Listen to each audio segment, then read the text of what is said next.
So, hello, everybody. Welcome to Death Ground Reviews. This is Alan Huntsman. I've got with me Rami Unger. Welcome, Rami. Hey everyone, glad to be back.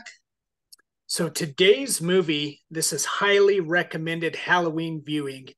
Ghost Watch came out, Ooh. released in the BBC in 1992. And so, we've got starring in this one, we got Michael Parkinson, Sarah Green, Mike Smith, Craig Charles, Gillian Bevan, and Keith Ferrari are starring in this. It was created by Stephen Volk, written by Stephen Volk, directed by Leslie Manning. Yeah, for those of you who've never seen it, don't let the fact that it's a TV movie turn you off. Uh, Portrayed as a real live ghost investigation, it follows a BBC team as they investigate a haunted residence in London where a mom and two little girls are experiencing strange happenings from a ghost called Pipes. And at first, it seems like they're not going to get anything, but as the night goes on, things start to get very, very strange. Ha ha ha, strange indeed. It's a film that terrified a nation. Fun fact, it's the first TV program to be cited in the British Medical Journal as having caused PTSD in children. I did not know that, but honestly, I would not be surprised. I mean, while they did it at the beginning of the program, them show the logo for what was a series of TV movies funded by the BBC and did say by Martin Volk at the beginning. A lot of people tuning in thought it was a real production, and why wouldn't they? There were some really trusted names Oh, attached yeah. to it. Mike Parkinson, Smith, Green, Charles, all those folks were trusted BBC figures in the 1990s. So a lot of people thought this was real and were freaked. And and and some of them were part of familiar children programming. Like I think the lead reporter Sarah Green, I think was her name. I think she was yeah, involved with children programming too, and so a she lot of people was. thought, oh, She the kids could enjoy this. Yeah, and yeah, so a lot of the BBC got over 35,000 calls and letters complaining about it because, this was before the internet, so people couldn't communicate in real time. They thought it was real and they were freaked. And not kidding you, someone actually died because of this production. In a 20-year-old man with developmental disabilities, so he had like the mind of a Martin 13 Denham year was old. his name. Martin Denham. Yeah, he died. Um, he thought that the noises in his house was a ghost, and for some reason he thought that meant he had to commit suicide. He didn't and become a ghost. Honestly, it was just very sad. And while the BBC admitted no guilt, they have not played this movie on the air since. However, it has had new life on home video and streaming. You can get it on Blu-ray or rent it from YouTube, which we did.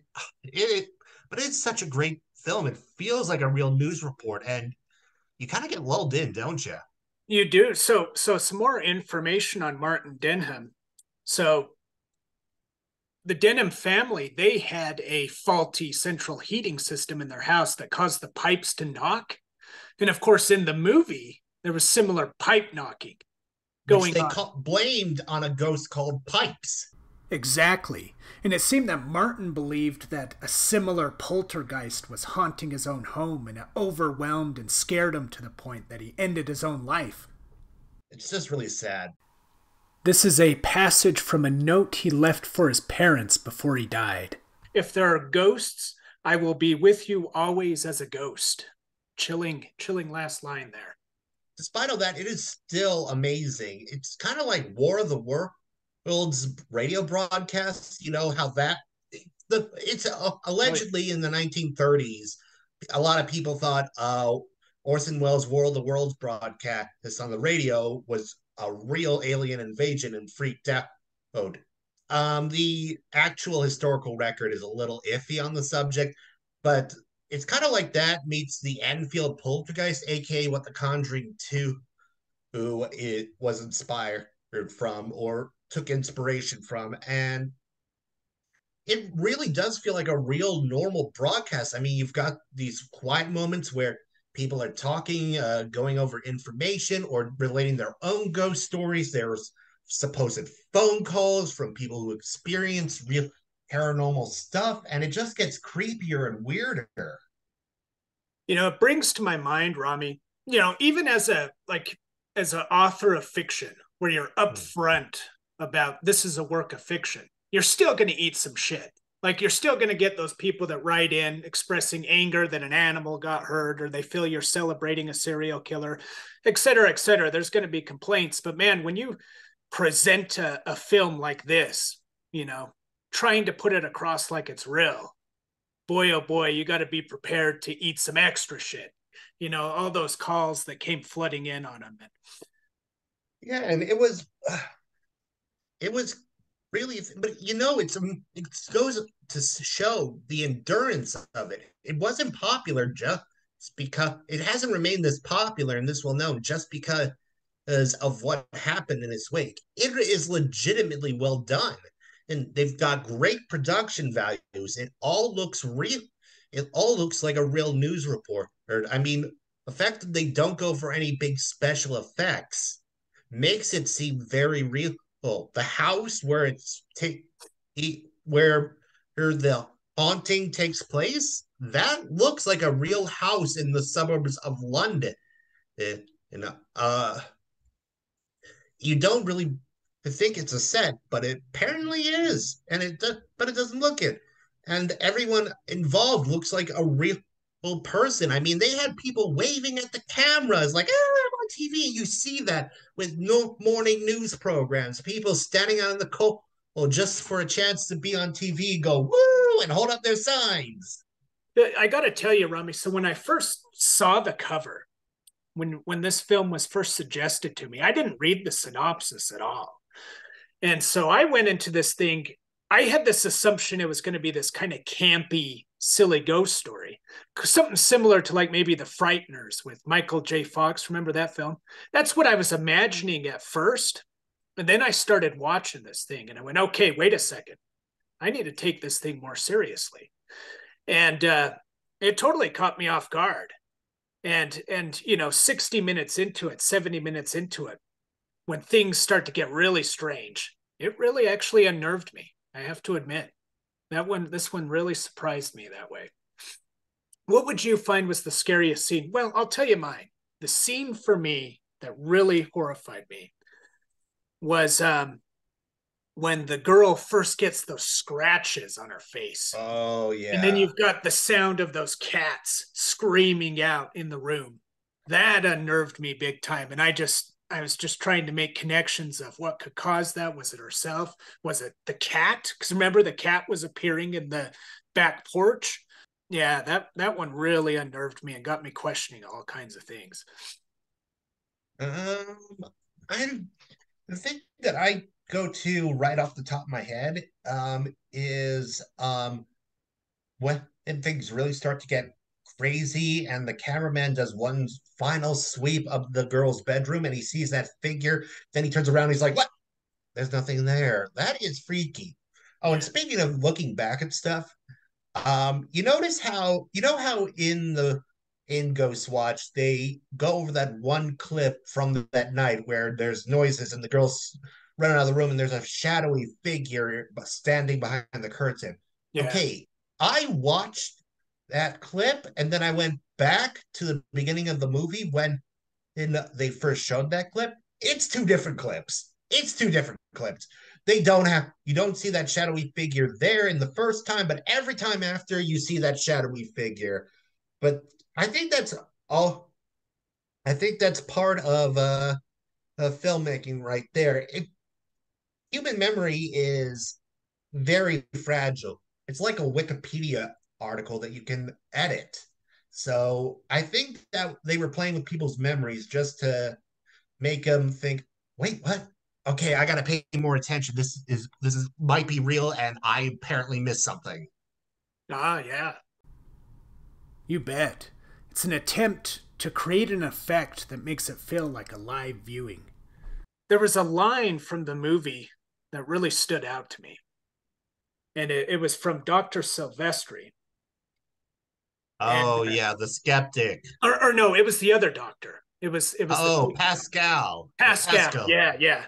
So this line she mentions that really stood out to me. She says the paranormal is no more scary than the weather or the tides. We just need to understand them. The reason that stood out to me is the deeper they try to go in and understand it, the more they come to realize how little they truly comprehend. And this entity just gains greater and greater power in the process. And it's almost like they're giving it that power the more they try to investigate it.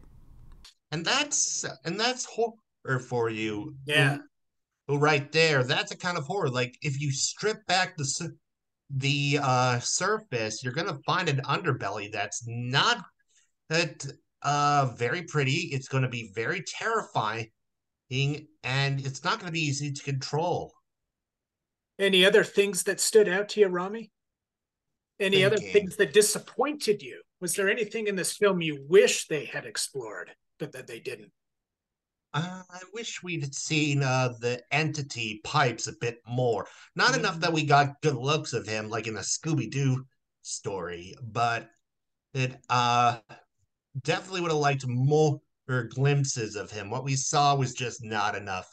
And one thing that did interest me, I really liked how you got throughout the story, you got like all these little anecdotes of people experiencing hauntings. Some of them actually seem really nice, like Sarah Green's. I don't know if that was a real thing she included in the program or something she just made up for the program, but it was is a really sweet story. And then as it got went on, the calls got progressively creepier. The stories got much darker, like shit and spit appearing on weird places, and like the story of the subletter here, and uh and poor Pascal, the doctor, she just kept changing her theory. At first it's like, oh, teenage caused poltergeist, but then oh, maybe it's switching between the two, or maybe it's an actual entity. Oh, it's an onion skin. We're seeing something very ancient that's taking on a lot of forms. Mother Seddon's and this dead guy as well. And maybe Susie's the next part that's going to be assimilated. Such as the slippery trajectory with theories, I guess, right? You know, Well, bring when the paranormal, it's more hypotheses. yeah. But yeah, was there anything you would have changed, or were you You know, disappointed with? I was happy with how little they showed of Pipes. For me, that made the character far more unnerving because we got these interesting descriptions from the children. You know, we got little pictures they drew of them and moments where they tried to describe them and it just that power of suggestion And that produce something voice. far and the voice absolutely Rami and the voice I Round produced and something round the garden like a teddy bear. right and the little nursery rhymes that they would speak and that produced something far scarier in my own imagination. So I was very pleased with how little they showed of him.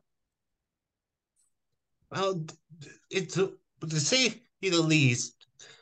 31 years later, Ghostwatch is still a powerful, terrifying film, and it resonates with a reason for a reason. It's something that I think every horror movie fan should watch at least once for the experience. Oh, this it still hasn't been aired on UK television since its first airing. Uh, Completely nope, nope, they don't want to repeat. Here's a question. Speaking of which, do you think if today, let's say, not necessarily the BBC, but let's say a TV station in with a well-known newscast tried to do a haunting investigation in a la Ghost Watch, do you think they would be able to fool the entirety of a nation or even just a small bit of a nation? I think even though I have lost a lot of faith in humanity and believe and find most people to be extremely gullible. I think a lot of people would figure out pretty quickly on that this is just a fake show, thanks to stuff like Twitter and I texting. agree. They would be communicating in real time, saying, "Oh, you missed the beginning. They mentioned that it's written by so and so," or "Yeah, this is totally fake. You can see right here, that this is that's a detail to that shows that this is all being staged, or this was actually in this movie. Her name's so and so." I totally agree. I think there would be just too many ways information would be leaked. Like you Yeah. said, social media, but then in other forums on the internet, but then you still got radio and television. And I think it would be much harder. And we've had so many found footage films that have come out after this one. Like Blair Witch was even inspired by this film. I think people would identify tropes and Yeah, themes and stereotypical characters and stuff. I think that also would stand out more. So I think it'd be a lot harder. Although there's nothing wrong with folks trying giving it a try again. yeah. I think a lot there might, even if people, I think there would be a small segment of people who would believe it's real until like the studio came out and said, "Yeah, we filmed this. Is about as real as a $3 bill." Probably, but that is a good question. It really brought to my mind though just how audiences react to fiction you put out. You know how distressed people, even if it's upfront a work of fiction, you can still make people irate with it. It brought to my mind like American Psycho by Bret Easton Ellis. Oh, I could not finish that one, but yeah, I couldn't either. I couldn't finish it, but I remember he was getting letters from people wanting to cut off his testicles with a fan saw, and it was ironic because they're behaving through fantasy like the very monster they're reading about. yeah, it yeah, you get people getting upset about fictional stuff for the craziest reasons. Recently, I read a book, "Boys in the Valley" by Philip Fracassi, which, by the way, I recommend. And just want I know the author. I was messaging him every other day, being like, "I want to strangle this one character. He is such a megalomaniac." And yeah, um, I think there's another author I know who he got some grief over how he ended one of his stories, and um but yeah, and you get people get crazy. I Oh mean yeah, emotional reaction. They just people get upset over the dumbest things, and it's really sad. and And sometimes even an animal gets killed in the story, and then people are irate about that, and they say it's animal cruelty. It's even a though but they have the ASPCA on these films, says they verify that the animals are okay. Oh I mean, yeah. Well, I mean, even in a novel, people will get upset about a dog dying in a novel. I know King mentioned there were times he got letters because a dog got kicked to death in the dead zone, and people were irate about that. oh my God. So yeah, it's surprising how people react. But And then there are people who just get pissed off because at the end of a series, their favorite character doesn't end up with their with the love interest they shipped. How dare Martha not end up with Johnny? Why did she have to end up with Wayne? I'm going to come find you. I mean, seriously, girl, it is fiction. They are made up characters. Calm down, have a cup of tea, and say this to yourself like a mantra. It's fiction. It's not real. Oh. please do. Yeah, it's crazy. What can you do? Just got to keep pushing through. Well, everyone, that was Ghostwatch. And this one I highly recommend. It truly caught me by surprise. Yeah, definitely on my recommended viewing list for this season. And let us know your thoughts about Ghostwatch. We'd love to hear your comments. Did you see it? What did you think? Did you see it in 1992 when it aired? Did you think it was real? Well, did you know that I was actually conceived on the night it aired? I wasn't, but and for a moment you totally believed that. Psych. And this has been Deathground Reviews. And we'll catch you on the flip side. Pleasant nightmares, kids!